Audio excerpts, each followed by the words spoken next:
Okay, we're going to learn to find the domain of a function. And basically to find the domain of a function, it is what the x values can be. So let's talk about some problems here. First off, let's look at this first one. Notice it's a set of pairs.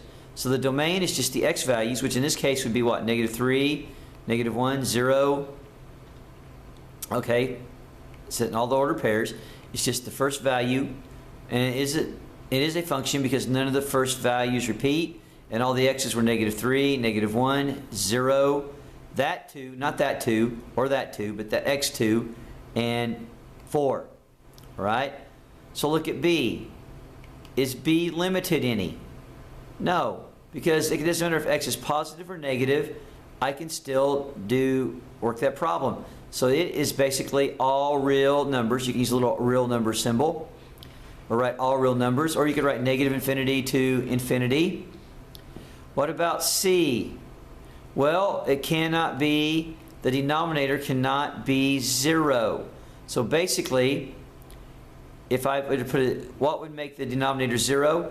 Well, you'd set x plus 5 equal to 0, and you subtract 5, you get x equals -5. So that's what would make that one the case there. Now let's look at this number D here. The volume of a sphere, 4/3 pi r cubed. Now technically, r can be anything negative or positive. However, when you're dealing with volume and your measurement, are you ever going to have a negative radius? No.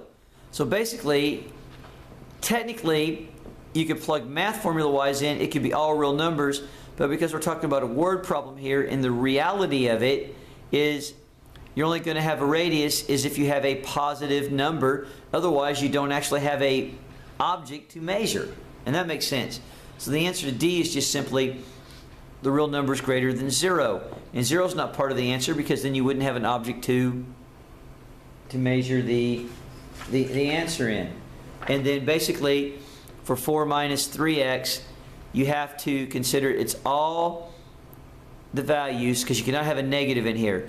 So basically 4 minus 3x has to be greater than or equal to 0.